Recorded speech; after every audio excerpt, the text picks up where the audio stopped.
내게 주신 모든 은혜를 내가 무엇으로 보답할까라고 하는 제목 가지고 함께 하나님의 말씀을 나누려고 합니다. 오늘 2025년 한 해를 마무리하면서 하나님께서 우리에게 주신 한 해 동안 우리에게 주신 그 은혜를 기억하는 감사 주일로 지키고 있습니다. 생각해보면 그렇죠, 여러분. 우리가 이 땅에 아무것도 가지고 온 것이 없다라고 하는 사실이에요. 내가 아무것도 가지고 오지 않았다라고 하는 사실에 대해서 동의하지 않는 사람은 아무도 없을 겁니다. 우리 욥기 1장 21절 함께 읽어볼까요? 이르되 내가 모태에서 알몸으로 나왔사온즉 또한 알몸이 그리로 돌아가올지라. 주신 이도 여호와시요 거두신 이도 여호와시오니 여호와 이름의 찬송을 받으실지니이다 하고, 욥이 자기에게 있는 모든 것이 한순간에 사라져 버렸을 때 하나님께 어떤 고백을 하고 있냐면, 주신 분이 하나님이십니다. 그리고 걷어가시는 분도 주님이십니다. 우리가 상당히 이렇게 의미를 두고 있고, 그리고 대단한 믿음의 고백이라고 하는 이 욥의 이 고백은요, 대단한 믿음의 고백이 아니라 사실입니다. 팩트일 뿐이에요. 주신 분이 하나님이라고 하는 고백과 그 주신 분이 하나님이신데 당신의 것을 당신이 가져가셨습니다. 당신의 때에. 이 고백은 대단한 믿음이 아니고 있는 그대로의 사실을 하나님께 표현하는 거라는 이야기죠. 우리가 내 인생에 주어진 모든 것들이 내 것이 아니라 우리 주님께서 내게 주신 거라고 하는 이 사실을 깨닫는 건 참 중요한 것 같습니다. 근데 여러분, 우리가 아무것도 가지고 오지 않고 알몸으로 태어났는데도 불구하고 이 땅을 살아가면서 가끔씩 그런 착각을 해요. 하나님께서 이 땅을 살아가는 동안만 나에게 허락해 주신 것들인데도 불구하고 내 것인 것처럼, 원래부터 처음부터 내가 주인이었고 내 것이었던 것처럼 착각하면서 사는 분들이 있어요. 그럴 때 하나님께서 우리 인생 가운데 상실이라고 하는 것, 잃어버림이라고 하는 시간들을 만나게 하십니다. 그러니까 내 인생의 주인이 하나님이신지 혹은 나라고 생각하고 있는지를 점검해 보려면 잃어버릴 때 내가 어떤 반응을 하고 있는지, 상실이라고 하는 터널을 지날 때 어떤 반응을 하고 있는지를 보면 내가 주인처럼 살고 있었구나. 아니면 내게 있는 모든 것이 주님이 내게 주신 그분이 주인이구나라고 하는 어떤 믿음을 가지고 살아있는지가 여실하게 드러난 것 같아요. 때로는 여러분, 이 땅을 살아가는 하나님의 자녀들에게 내 삶의 주인이 누구이신지에 대한 이 메시지가 이 땅을 살아가면서 내가 느끼는 상실감보다 훨씬 더 가치가 있고 중요하기 때문에 하나님은요, 부분적으로 일시적으로 우리 삶 가운데 상실이라고 하는 것을 경험케 하세요. 그때 여러분, 내게 있는 것이 원래부터 하나님의 것이었습니다 라고 생각하면, 또 그렇게 살아온 사람들은 뭐라고 고백하냐면 욥과 같은 똑같은 고백을 합니다. 하나님, 처음부터 내 것은 없었습니다. 다 주님이 이 땅을 살아가는 동안 나에게 주신 선물들이었습니다. 당신의 것이었습니다. 근데 아무리 내가 믿음의 고백을 하고 간증을 해도 내 것이라고 생각하며 살아왔던 사람들은 상실이라고 한 터널을 지날 때 하나님께 얘기를 해요. 왜 가져가십니까? 도대체 왜 가져가십니까? 내가 뭘 잘못했다고? 근데 이렇게 고백한 분들 보면은 특징들이 있어요. 많이 거둘 때는 주님이 주셨습니다라고 말 하지 않습니다. 많이 거둘 땐 내가 잘나고 내가 능력이 있어서 거뒀다고 생각하는 거예요. 근데 그 능력도 성경은 하나님이 주셨다고 고백합니다. 우리 신명기 18장 17절부터 18절 상반절 같이 읽어볼까요? 그러나 내 마음에 이르기를 내 능력과 내 손의 힘으로 내가 이 재물을 얻었다 말할 것이라. 내 하나님 여호와를 기억하라. 그가 내게 재물 얻을 능력을 주셨습니다. 하나님 뭐라고 말씀하시냐면 네 손에 있는 그 능력을 가지고 번 것이 맞는데 네 손에 있는 그 능력 내가 준 거야 라고 얘기를 하고 있다는 거예요. 이게 보면 그러는 것 같아요. 실력이 있고 능력이 탁월한 사람들이 자주 놓치는 것 중에 하나가 내가 잘나고 내가 능력이 있고 내가 사업수단이 좋고 해서 성공했다고 착각을 하는 겁니다. 근데 그렇게 사는 자들 향해서 하나님께서 뭐라고 오늘 말씀하시냐면 그 능력을 누가 주었대요? 하나님이 주셨답니다. 그 능력이 하나님으로부터 왔다고 고백하는 자가 뭐 할 수 있는가? 감사할 수 있대요. 내게 있는 것이 내 것이 아니라 그분이 주신 거라고 하는 사실을 지각하면서 사는 자들이 할 수 있는 게 뭐냐면 감사라는 거야. 여러분, 어차피 내 것이에요. 그렇죠? 내가 주인입니다. 그럼 감사가 왜 나오겠습니까? 그렇지 않아요? 저는 어쩌면 당연한 이 고백, 알몸으로 나와서 아무것도 가지고 온 것이 없고 아무것도 가지고 가지 못하는 인생, 단지 내 인생에 호흡이 있는 동안 살아갈 수 있는, 누릴 수 있는 선물과 같은 나의 배우자도 마찬가지잖아요. 나의 자녀도 내가 누리고 있는 모든 것들도 이 세상에서 내가 호흡하고 있는 동안에만 내가 누릴 수 있는 것들이거든요. 죽어서 누리는 것이 아닙니다. 근데 그것을 하나님이 주셨다라고 하는 이 욥의 고백이 특별한 고백으로 여겨지고 있는 건 참 슬픈 일인 거예요. 그래서 특별한 고백이 아니라는 겁니다. 너무 당연한 고백이고 이 고백이 예수 그리스도를 만나서 그분이 내 삶의 주인이라고 고백하는 모든 자들에게 있어서 너무나 자연스러운 고백이어야 된다라는 거예요. 이 사실을 알게 된 자들에게 나타나는 것이 무엇이라고요? 이 사실을 기억하며 사는 자들에게 나타나는 신앙의 표현이 뭐라고요? 감사합니다. 감사. 우리 시편 한 구절 뛰어넘어서 시편 103편 2절을 함께 읽어볼 텐데 우리 다 같이 한번 읽어봅시다. 내 영혼아 여호와를 송축하며 그의 모든 은택을 잊지 말지어다. 하나님께서 내게 주신 그 은혜를 잊지 말라고 이야기를 합니다. 하나님께서 우리에게 주시는 은혜가 있다라는 것이죠. 그 은혜를 받은 자들이 하나님 어떻게 살기를 원하시냐? 하나님이 주신 그 은혜를 기억하면서 살기를 원하신대요. 오늘 우리가 읽었던 시편 116편 12절부터 14절 말씀을 좀 근거로 하나님께 주신 은혜를 받은 자들은 어떻게 살아야 되는지, 받은 은혜, 주님께서 주신 그 은혜를 받은 자는 어떻게 사는 것이 하나님이 기뻐하시는 것인지를 좀 생각해 보려고 그래요. 방금 우리가 나눴던 것과 연이어서 보면 하나님은 우리에게 주신 그 은혜를 기억하면서 살라고 말씀을 하십니다. 가끔 여러분 그럴 때가 있어요. 내가 작은 호의를 베풀었는데 그 사람이 그 호의에 되게 감사하다고 작은 쪽지 편지 써서 작은 선물 주면서 우리에게 그때 고마웠다고 얘기하는 경우 종종 있을 거야. 다 경험해 보셨죠? 경험을 안 해봤다는 얘기는 여러분들이 그런 호의조차도 베푸지 않았을 수도 있겠죠. 근데 여러분, 나는 큰 게 아니었어요. 나는 그냥 호의를 베풀었는데 그 사람이 그것에 대해서 되게 감사해 하는 거예요. 되게 감동하는 거예요. 고마워하는 거예요. 잊지 않고 있는 거예요. 기억하며 살았다라는 거예요. 편지가 참 귀한 건 내 눈앞에 보이는 글이 아니라 그것을 쓰기 위해서 그것을 준비하기 위한 시간이 있었다라는 거잖아요. 그러니까 내가 그에게 주었던 작은 사랑의 표현을 오랫동안 기억하고 있었다라고 하는 것이 우리에게 주는 감동이 훨씬 더 큽니다. 그렇지 않아요?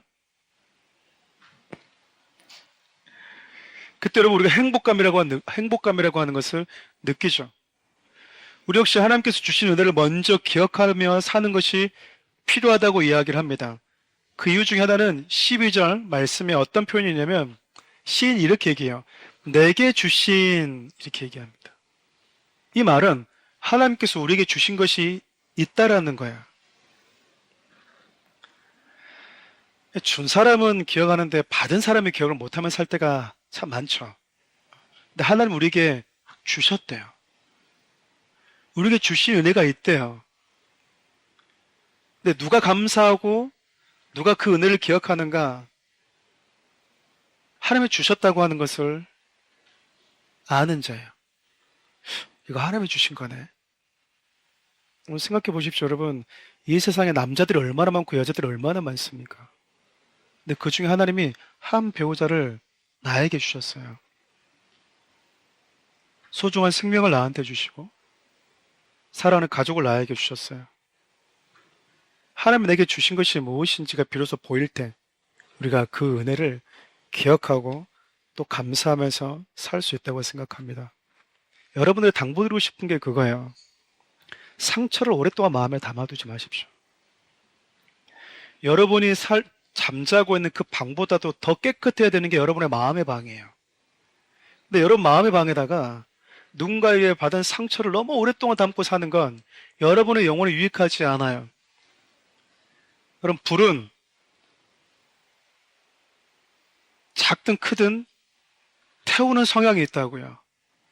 내 마음에 불을 품고 살게 되면 내 마음이 타버리는 거야. 인감하게 그 뜨거움에 반응하는 자가 있는가? 혹은 무뎌서 그 뜨거움의 반응을 더디하는 자가 있을 뿐 내 마음을 새까맣게 태우는 거는 똑같습니다. 가끔 또 어떤 분들은 그래요. 나에게 서운한 말을 하고 실언했던 것을 또 오랫동안 기억하는 사람이 있어요. 너 지난번 나한테 그랬잖아. 난 그 날짜까지 기억하고 있어.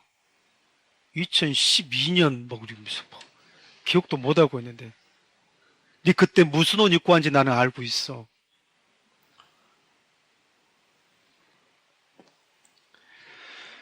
우리는 이렇게 설교하는 순간 나가면 오늘 설교를 쉽게 잊어버리죠. 예. 제목도 잊어버리잖아요. 그런데 내게 상처 준 사람, 그 이름 기억하고 있고요. 그 상황을 기억하고 있고 그 사람이 했던 표현도 오랫동안 기억하고 있습니다. 저는 여러분들이 소중한 여러분 마음 안에, 마음이라고 하는 이 방 안에 좋은 것들을 기억하고 좋은 것들 담아뒀으면 좋겠습니다. 아픈 것들을 너무 오랫동안 담아두지 마세요. 아픈 거는 이거 아픈 거구나. 이거는 무례했던 거구나. 이거는 그가 나에게 실수한 거구나. 이거는 이 친구가 나에게 상처를 주었던 거구나. 그럼 여러분 뭐 하셔야 됩니까? 여기다 담아두면 안 돼요. 오랫동안 담아두지 말라고요. 좋은 거를 기억하십시오. 여러분 저라고 상처받은 게 없겠습니까? 어? 저도 우리 아내랑 같이 이렇게 결혼 생활하면서 저는 그래요. 우리 아내가 저한테 안 좋은 말 한 적이 기억이 안 나요. 두 가지인 것 같아요. 그런 말을 실제로 하지 않아서 그런 경우가 대부분이겠지만 해도 별로 제 마음에 크게 기억에 남지가 않습니다. 여러분들이 하나님이 나에게 주신 그 은혜, 그 좋은 것, 내 영혼을 살찌게 하고 내 영혼을 행복하게 만드는 그것을 여러 마음속에 오랫동안 담아두었으면 좋겠어요. 그럴 때 여러분 우리가 그 은혜를 기억하면서 감사할 수 있는 겁니다. 또한 여러분 오늘 본문의 시인은 또 뭐라고 얘기하냐면 하나님이 내게 주신 은혜를 기억할 뿐만 아니라 그 은혜를 기억하는 것에 머물지 말고 표현하라고 이야기합니다. 표현하라고. 우리 13절 말씀을 같이 읽어볼까요? 내가 구원의 잔을 들고 여호와 이름을 부르며. 여러분 시인을 포함해서 저와 여러분들이 하나님께 받은 가장 큰 은혜가 있다면 구원의 은혜예요. 구원의 은혜. 시편 48편 7절에서 8절 말씀을 보면 평생 살아도 영원히 살아도 갚을 수 없는 게 하나님이 우리에게 주신 생명의 은혜래요. 창조주 하나님이 우리를 위해서 생명을 버리셨는데 그 하나님의 생명을 갚을 수 있는 방법이 없다라는 거예요. 영원히 살아도 하나님의 생명의 값을 우리가 갚을 수 없대요. 예전에 불렀던 찬양 가사에 어떤 찬양의 가사가 있었냐면 이런 게 있었어요. 평생 갚아도 빚진 자 되어 주님의 빚진 자 되어. 평생 갚아도 여전히 그 은혜에 빚을 지고 있대요. 그래서 성경은 사랑의 빚 외에는 지지 말라고 합니다. 여러분 남편이 아내에게 사랑의 빚을 졌다고 생각하면요 죄인처럼 사는 게 아니라 고마움을 가지고 살게 돼요. 난 해준 게 별로 없는데 무슨 말이야. 네가 태어난 것 그 자체가 나한테는 큰 사랑이야. 그걸로 큰 빚을 졌어 나는 너에게. 여러분 그런 마음을 가지고 대하는 거예요. 사랑의 빚을 가지고. 네가 존재하는 그 자체가 나에게는 가장 큰 행복이고 나에겐 큰 기쁨이다. 근데 여러분 오늘 본문도 보면 그런 말씀을 하죠. 하나님께서 내게 주신 그 은혜를 기억하면서 그 은혜를 표현하면서 살겠다라고 얘기하는데, 그가 그 은혜를 표현하면 살 수밖에 없는 이유 중에 가장 큰 것 중에 하나는 그분이 내게 주신 구원의 은혜가 너무나 컸기 때문에 그렇습니다. 그래서 뭐 하냐면 이 구원을 이제 표현하는 거야. 구원의 잔을 드는 겁니다.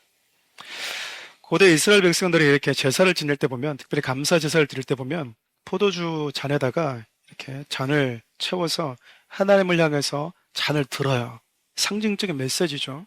그리고 자기에게 주신 하나님의 은혜를, 메시지를 이렇게 선언합니다. 그리고 뭐 하냐면 잔을 들고 건배를 하는 거예요. 제가 학창시절 때 우리 교회 다니는 우리 청년들과 자주 했던 게 뭐였었냐면, 우리는 이제 그 술을 안 마시잖아요. 그렇죠. 물론 좋아하시는 분들도 많이 계시겠지만, 이슬 많이 드시는 분도 계시고, 계시겠지만, 이렇게 음료수를 이렇게 콜라를 따르면 뭐 하냐면, 제가 항상 이렇게 잔을 두고 우리 건배합시다 라고 얘기해요. 하나님께서 우리에게 주신 은혜를 위하여, 혹은 하나님의 영광을 위하여 이렇게 합니다. 근데 여러분, 건배할 때 항상 뭐 하죠? 잔을 들 때? 이 잔에 대한 메시지로 서로가 나눠요. 희망을 나눈다고요. 근데 이 사람은 뭘 들고 있는 겁니까? 하나님이 우리에게 행하신 구원의 은혜를 선포하면서 잔을 들고 있는 거예요. 마시면서 하나님의 은혜를 기억하고 있는 의식인 것이죠. 죽을 수밖에 없는 내게 생명 주신 분이 하나님이십니다. 그 은혜를 내가 평생 갚아도 갚을 수 없는 그 은혜의 빚진 자입니다라고 하는 이 은혜를 마음에 담아두고 있는 것이 아니라 표현하고 있는 거예요. 여러분, 감사는 표현할 때 커져요. 감사와 더불어 사랑도 표현할 때 커집니다.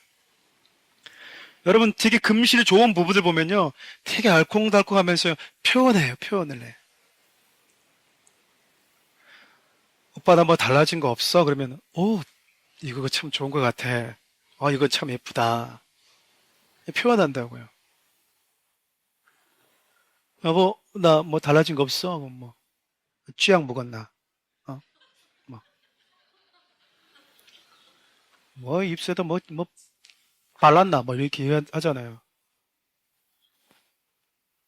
근데 그런 것 같아요. 제가 이 부부들을 보면, 목사 우리는 말 안 해도 압니다 하는 부부들이 있어요. 진짜 말 안 해도 알더라고요. 자기들만 알아요. 근데 그 관계가 다른 이들에게 본이 되냐? 본은 되지 않습니다. 목사 우리는 그냥 귀찮게 막 이렇게 어색하게 막 손잡고 표현 안 합니다. 너만 봐도 사랑한 줄 압니다. 그래요.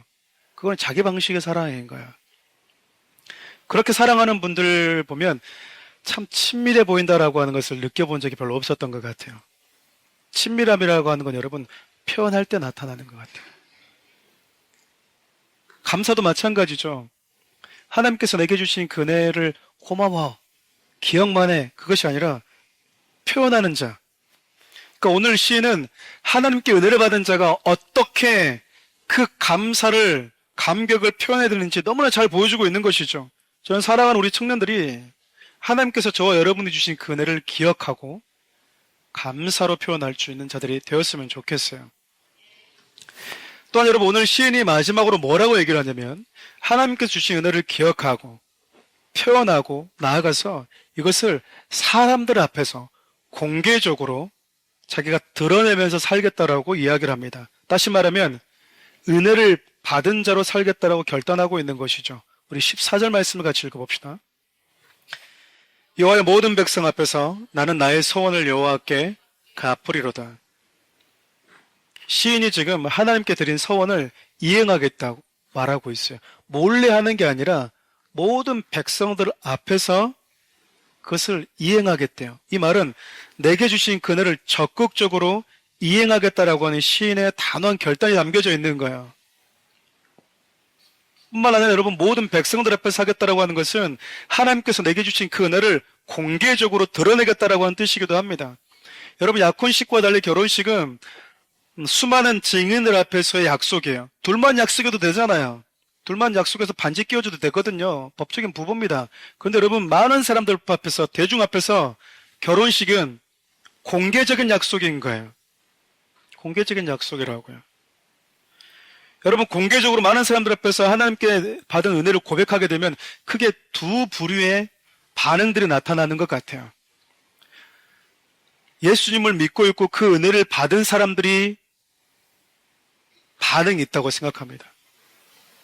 지금 저 사람이 하나님께 받은 은혜 때문에 막 방방 떠서 하나님이 내게 주신 은혜를 막 읊조리고 고백하고 그걸 표현하고 있는 거죠. 그러면 저 여러분 같은 경우는 어떻게 반응할까요? 저건 나도 저런 은혜 받았는데, 나도 하나님께서 저 은혜 주셨는데, 같은 은혜를 받았는데 왜 저 친구는 그 은혜의 감격으로 살고 있고, 같은 은혜를 받았는데 왜 나는 그 은혜에 저렇게 큰 기쁨으로 반응하지 못할까?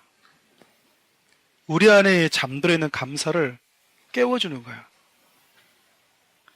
내게 주어진 은혜가 당연한 것이 아니라 하나님의 주신 거라고 하는 이 영적인 인식을 깨워준다고요.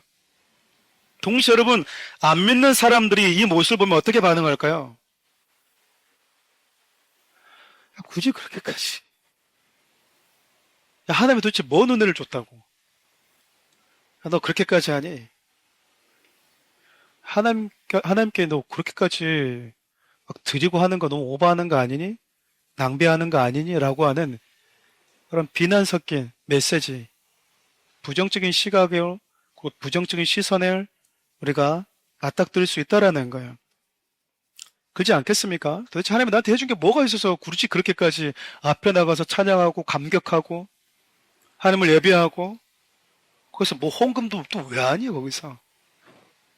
그거 다 목사가 가져가잖아. 그럽니다. 그거 다 줘 주십시오. 그러니까 요즘에는 뭐 그냥 영상 보면 다 그래요. 여러분 쇼츠 함부로 보지 마세요. 쇼츠 함부로 보지 마세요. 특별히 교회 문제를 적나라하게 얘기한 것들은 보지 마세요. 그들이 얘기하지 않아도요, 성경의 교회 문제는 충분히 나와 있습니다. 근데 여러분, 성경 안에서 교회 문제를 다룰 때는 그런 연약함이 있음에도 하나님이 포기하지 않았어요. 가끔씩 그래요. 교회가 이런 음란합니다. 여러분, 모세가 이끌었던 광야교회는 백성 전체가 음란한 행동을 했어요. 모함 여자들과. 그럼 교회가 사라져야 됩니까? 하나님이 그 교회를 뭐 하시죠? 다시 회복하세요. 포기하지 않았다 그 말입니다.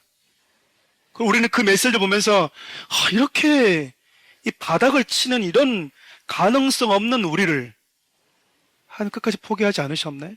라고 하면서 우리 시선이 자꾸 하나님께로 쏠리는데, 요즘 쇼츠들은 요즘 영상 너무 자극적이에요. 뭐 교회에 가면 뭐 11조를 강조하고 교회가 큰 빌딩을 세우면서 목사들이 뭐 그 소수의 목사들을 일반 보편화적인 논리를 가지고 얘기하면서 보는 성도들 하여금 되게 불편한 감정과 교회에 대한 왜곡된 시선을 갖게 만들어버려서 교회에 대해서 교회 갈 필요가 없어. 하나님이 보이지가 않아요. 하나님이 죄인들을 심판해야 된다라고 말하는 사람들에게 자주 쓰는 논리들이 있거든요. 하나님이 이 땅에 죄인을 심판하시고 징계하신다면 가장 먼저 없어질 사람이 바로 너야. 근데 하나님이 그런 연약함을 가지고 있는 우리도 뭐 하시고 있다는 얘기입니까? 불쌍히 여기고 있기 때문에 우리가 지금 존재하고 있는 거예요. 세상은 그렇게 비난합니다. 교회에 가서 뭘 그렇게, 또 뭔 선교는 뭘 그렇게, 구제는 뭘 그렇게 하냐, 왜 낭비하냐. 여러분, 진짜 낭비는요, 술집 가서 하루에 몇백만 원씩 술 마시는 거 아니에요? 우리 청년들은 아니겠죠. 근데 제가 청년을 생각하다 보면 이제 막 예수님 믿어가지고 뜨거움에 불탄 친구들이 자기 간증한다고 종종 내뱉는 말이요. 목사님 저 하루에 술 800만 원어치 마셔봤어요. 막 그래요. 무슨 술을 마시면 500만 원, 800만 원 들어가는지 모르겠지만 여러분들도 모르시죠? 동의를 안 하시는 것 같으니까 한 번도 안 마신 것 같아요. 감사하네요. 동의가 되는 분들은 그 정도 술은 있습니다. 이 말 아니겠어요? 그렇죠. 여러분, 나와 상관없는 여자가 나 앞에서 눈웃음 치는 거 보고 에따 서비스, 나도 그런 눈웃음 줄 수 있어요. 저한테 오세요. 저한테 오시라고. 그게 낭비예요.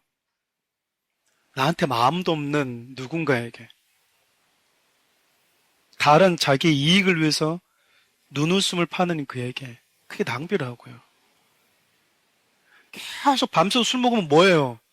소변으로 나오지. 낭비지. 하루도 못 가잖아요. 담아둡니까 여러분들이? 그걸 낭비라고 그래요 여러분. 그걸 낭비라고 그런다고요. 많은 이들이 여러분 자기 개인 여가나 취미를 위해서 아낌없이 씁니다. 요즘은 여러분들 뭐 운동할 때 보면 장비빨 있잖아요. 한 번을 쳐도 장비는 최고급 장비를 갖다 씁니다. 운동을 해도 뭐 하죠? 다 장비 뭐 유비 관우 장비도 아니군요. 장비만 갖고 요 장비만. 낭비라고 생각하지 않더라고요. 낭비라고 생각하지 않더라. 근데 우리가 어느 순간 하나님께 뭐 할 때 그렇게까지 굳이 그렇게까지 우리가 하나님 앞에서는 그래요. 역대상 29장을 보면 다윗이 하나님께서 주신 것을 돌려드릴 때 어떤 고백을 하냐면, 여러분 다윗만큼은 하나님께 역사적으로 많은 걸 드리는 인물이 없어요. 그것은 자기가 목숨 걸고 싸워서 얻었던 전리품들이거든요. 솔로몬이 드린 것과는 게임도 안 되지만 솔로몬이 드린 것과는 또 질적으로도 달라요. 왜냐하면 다윗은 목숨 걸고 싸워서 얻은 것이잖아요. 자기의 생명이 들어가 있는 거라고요. 그래서 얻은 거기 때문에 정말 소중한 거예요. 근데 그것을 하나님께 내어드릴 때 하나님이요 다윗에게 복을 주셔서 축복해 줬다고요. 근데 다윗이 얘기해요. 하나님, 주님이 내게 준 것을 내가 돌려드렸을 뿐인데 복을 주시다니요. 당연한 걸 했대요. 자기는 당연한 거를. 여러분 마태복음 28장을 보면 예수님께 자기의 옥합을 쏟아부었던 한 여인이 이야기가 기록되어져 있어요. 여러분 지금처럼 여성들이 자기 하고 싶은 일을 마음껏 할 수 있는 시기가 아니었거든요. 조금씩 자기 어쩌면 결혼 지참금 같이 소중하게 여기면서 그녀에게 있어서는 전 재산과 같은 거였거든요. 근데 예수님께 쏟아부은 거예요. 그거를 전부 다. 그러니까 여러분 예수님을 믿고 따르던 제자들도 뭐라고 얘기하냐면 너 왜 낭비하니 그랬어요. 너 왜 낭비하냐. 그녀는 예수님께서 자기와 같은 이 추하고 죄 많은 자기에게 손을 내밀어 주시고 건져 주시고 나를 당신의 자녀 삼아 주신 그 은혜가 너무 커서 이것도 부족한 거예요. 이것도 모자랐어요. 아니 이거보다 더 큰 게 있으면 그것도 쏟아부었고 깨뜨렸을 거예요. 그녀에게는 아깝지가 않은데 예수님을 믿고 따라다니는 제자들 역시 그녀가 하는 행동이 뭐였었냐면 아니 굳이 그렇게까지 그 가난한 자들한테 주면 되는데 굳이 그렇게까지 낭비로 보였다고 그 말입니다. 낭비로. 사랑 우리 청년들, 오늘 시에는요 나에게 주신 구원의 은혜 그게 너무 커서 자신의 모든 것을 하나님께 쏟아부어도 아깝지 않을 만큼 자신의 인생을 하나님께 내어드리면서 기꺼이 그 서원을 갚겠다라고 다짐하면서까지 많은 대중이 바라보면서 자기를 어떻게 평가하는지 관심이 없습니다. 우리가 보통 예수님만 바라보시면 돼, 주님이 아시면 돼, 그 표현은 이때 쓰는 거예요. 이때 쓰는 거라고요. 사람이 나를 바라보는 그 표현이, 그 시선이, 그 평가가 뭐가 중요한가? 세상은 하나님을 알지 못하는 사람들은, 예수 그리스도의 가치를 알지 못하고 영원한 것의 가치를 알지 못하는 사람들은 그 영원한 가치를 알고 살아가는 모든 사람들이 하는 행동 하나하나가, 드림 하나하나가 다 낭비로 보일 수밖에 없어요. 다 낭비죠. 여러분들 이 자리에 앉아있는 것도 시간 낭비인 거예요.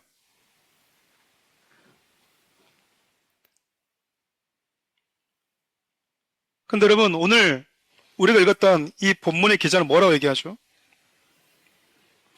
우리 12절, 본문 12절 말씀과 같이 한번 읽고 오늘 말씀을 마무리 해보겠습니다. 같이 읽어봅시다. 내게 주신 모든 은혜를 내가 여호와께 무엇으로 보답할까? 하나님께서 내게 주신 그 은혜를 내가 무엇으로 보답할까? 그러니까 보답해야 되겠다라고 생각하는 사람들의 특징은 하나님으로부터 받은 것이 있다라고 하는 이 영적인 지각이 있는 자들이잖아요. 여러분 하나님께서 여러분이 주신 게 있나요? 있어요?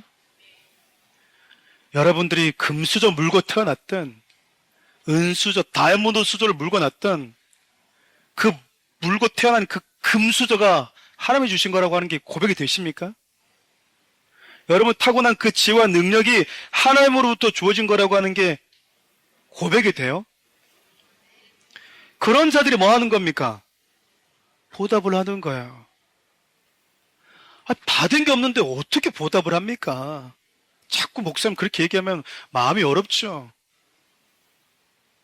우리가 내일 주님이 주신 은혜가 필요하고 또 일주일 뒤, 한 달 뒤 주님이 주실 은혜가 필요한 자들이긴 하지만 그 전에 우리가 잠시 멈춰서 지금까지 하나님께서 내게 어떤 은혜를 주셔왔는지를 상기하고 기억하는 것은 너무나 중요해요. 왜냐면 여러분 이 고백을 시편 기자만 하라고 기록해 놓은 건 아닐 거 아닙니까? 올 여름에 남아공에서 선교하신 우리 김현주 선교사님이 우리 아이들과 함께 사랑하는 우리 교회 방문했던 거 여러분 기억하시죠? 안마나띠 기억나십니까? 시아붕가 예수 기억나시죠? 저 노래 잘하는데 일부러 제가 이렇게 부르고 있습니다. 그분이 여러분 오셔가지고 한번 간증하신 적이 있어요. 이분이 왜 남아공 선교를 시작하게 됐는지. 그분이 이렇게 얘기하시잖아요. 하나님께 어느 한날 주신 은혜가 너무 큰 거예요. 하나님 아버지가 내게 주신 은혜가 너무 벅차고 감격이 커서 자기가 딸이잖아요. 자녀니까 내가 이 은혜를 좀 보답해야 되겠다. 내가 효도해야 되겠다. 효도. 내가 효도할 수 있는 가장 좋은 방법이 뭐지? 내가 선교사가 되어서 조금이나마 하나님 아버지의 은혜에 보답해야지. 그리고 여러분 선교 떠났다는 거 아니에요. 지금까지 선교하고 있는 이유가 뭐였다고 합니까? 내가 하나님의 은혜를 조금 더 보답했다 생각했는데 하루하루 시간이 지날수록 하나님이 주시는 은혜가 또 생기고 하나님의 은혜가 또 생기고 또 생기다 보니까 아직까지 그 은혜를 못 갚고 있는 거야. 사랑하는 남편이 먼저 하나님 품으로 가버렸는데도 불구하고 남아공을 아직까지 못 떠나고 계세요. 여러분, 누구는 하나님께서 내게 주신 은혜가 너무 커서 무엇으로 보답할까라고 하는 이 질문 앞에 서보고 있고, 또 누구는 내가 하나님이 내게 주신 그 은혜 조금이나마 보답하고 싶어서 내 삶을 주님께 이렇게 내어드리면서 살아가고 있는 자들이 있는가 하면, 어떤 이들은 하나님께 주신 은혜를 다른 누군가보다도 훨씬 많이 받아서 누리면서도 불구하고 내 배만 채우면서 사는 자들이 수두룩하다 그 말이에요. 하나님께 인색한 자들이 수두룩하다 그 말이에요. 내 삶이 안락한 것에 목숨을 걸고 이전보다 더 윤택한 삶을 사는 데 있어서 다른 사람들이 와 외쳐주는 그 환호에 취해서 진짜 낭비가 무엇인지 모른 채, 진짜 허비하는 인생이 무엇인지 모른 채 살아가고 있는 것이 저와 여러분들의 모습이 아닌지 돌아봤으면 좋겠어요. 돌아봤으면 좋겠어요. 여러분 보십시오. 누가 봐도 허비했다고 생각하는 마리아를요, 하나님이 성경에다 기록을 해놨어요. 하나님의 은혜를 기억하면서 살겠다고 표현했던 그 여인을 하나님이 기억하면서 성경에다 기록해놨다고요. 그리고 그 여인은 지금 우리가 사는 이 세상에 동시대에 살고 있지 않습니다. 이 세상의 삶을 마치고 하나님 품에 있죠. 여러분, 저 여러분도 이 세상의 삶을 마치고 그 앞에 갈 때가 있어요. 그때 저와 여러분들이 하나님 앞에 어떻게 기억되기를 원하시는지, 어떤 삶으로 기억되기를 원하시는지. 하루아침에 술 마시면서 너 놀면서 몇백만 몇천만 원 썼다, 아무것도 자랑 아닙니다. 여러분, 그게 허비하고 낭비하는 거잖아요. 근데 이 여인이 주님께 했던 걸 우리 주님이 뭐라고 얘기하냐면 낭비라고 말씀하지 않잖아요. 기억하고 있잖아요. 사랑하는 남편이 떠났음에도 불구하고 남아공을 떠나지 못하고 주님께서 내게 주신 그 은혜를 조금이나마 효도하면서 보답하겠다고 살아가는 한 여인의 삶을 하나님이 기억하고 계신다 그 말이에요. 여러분, 바울을 포함해서 수많은 믿음의 사람들이 자기 인생을 하나님께 내어던졌던 이유 딱 한 번뿐이잖아요. 자기 생명도 하나뿐이잖아요. 근데 그것을 주님께 기꺼이 내어드렸던 이유는 스스로가 무슨 고백을 하고 있는 거냐면 가장 소중한 게 내 생명인데 내 생명보다 더 가치 있고 소중한 게 당신입니다라고 하는 고백인 거예요. 여러분, 돈은 피 같은 돈이라고 얘기합니다. 맞아, 여러분. 근데 그 피 같은 돈을 사람들은 어디에 쓴 줄 아십니까? 적어도 피에 맞먹는 것 같은 가치가 있다고 생각하는 것에 써요. 그 사람들은, 많은 성도들은, 많은 교육자들과 목회자들, 성경은요, 그 사람들이 피 같은 돈을 어디에 쓰는지를 보면, 이 사람은 무엇에 가치를 두고 살아가는지를 알 수 있다고 그 말입니다. 그가 피 같은 생명 같은 그 시간을 누구에게 쓰는 데에 있어서 아까워하지 않는지를 보면, 그게 그 사람의 신앙의 현 주소라는 거야. 현 주소.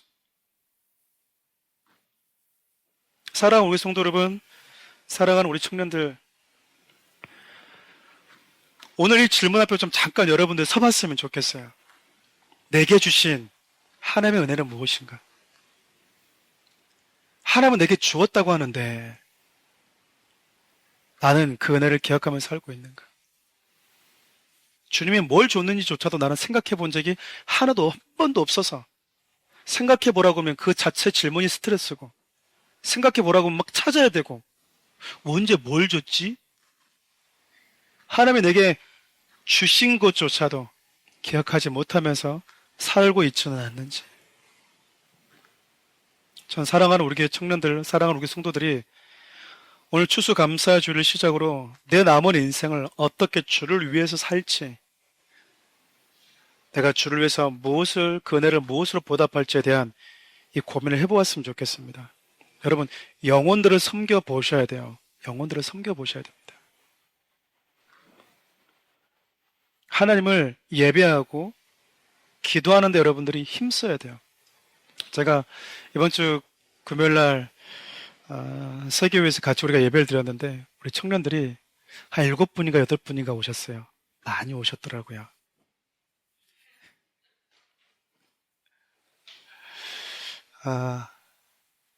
저는 좀 직언을 하는 스타일이기도 하니까 그렇지만 이게 내 실력이구나. 김현 목사의 실력이구나. 내가 지금까지 양육한 수준이구나. 여러분을 탓하는 게 아니고요. 내가 우리 청년들을 되게 양육한다고 했었는데 그냥 이게 지금까지 내가 우리 성도들, 우리 청년들 양육한 요 수준이구나.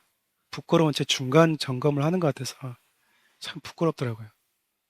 청년들 왜 안 왔습니까? 이런 말 할 것도 없이 이게 잘하고 있는 건가?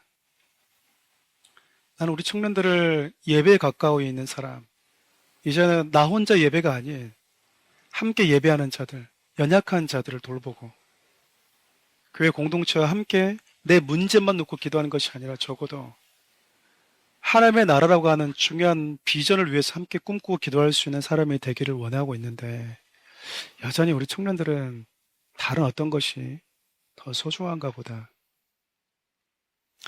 그냥 좋은 곳에 위치해 있음에도 불구하고 우리가 참 기도하는 데 있어서 연약한 자들을 위해서 우리가 품어내는 데 있어서 아직까지는 많이 부족한 게 아닌가라는 생각을 했어요. 저는 사랑하는 우리 청년들뿐만 아니라 사랑하는 우리 성도들이 오늘 시편 116편 이 저자의 고백에 여러분 진실되게 그 앞에 서봤으면 좋겠습니다. 그러면 생각이 안 나면 그냥 하나님 앞에 그냥 있는 그대로 얘기하시면 됩니다. 하나님, 당신은 주셨다고 하는데요. 저는 뭘 줬는지 잘 모르겠습니다. 그럼 그렇게 기도하시면 됩니다. 아니면 하나님 주신 게 있는데 제가 잊고 있다면 알려주십시오. 그 하나님 주신 것이 이렇게까지 감격적이고 무거운 것인데 내가 단번에 한 번에 고백하고 표현하는 것으로 해서 부족할 만큼 무거운 것인데 그 무게감을 내가 모르고 있다면 그 무게감을 알려주십시오. 그리고 하나님, 내가 이제 내게 주신 그 은혜를 무엇으로 보답하면서 살면 좋을지 하나님 알려주십시오. 알려주십시오. 여러분 모르시면요, 교회가 하는 대로만 따라오면 됩니다. 사랑하는 우리 교회가 우리 이거 합니다. 우리 청년들 같이 한번 해봅시다. 따라오기만 하면 돼요. 스스로 개척하지 않아도 되고요.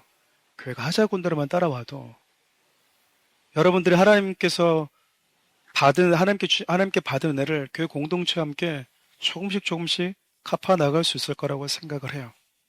저는 저를 포함해서 오늘 주신 이 메시지가 저 여러분 모두에게 평생의 질문으로 다가왔으면 좋겠습니다.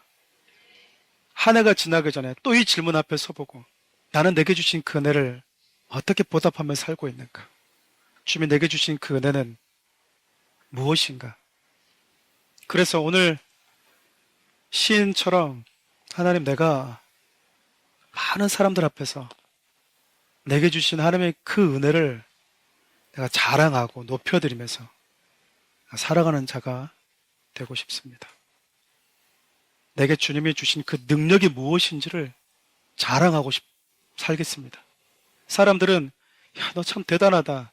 야, 어떻게 그런 능력이, 어떻게 그런 재능이, 어떤 그런 경영 능력이 그렇게 말해올 때마다 이 능력을 하나님이 주신 겁니다라고 하나님 제가 그 순간 이야기하겠습니다. 그런 우리 사랑하는 우리에게 모든 청년들, 성도들이었으면 참 좋겠어요. 오늘 좀 이 찬양을 좀 주님께 올려드리면서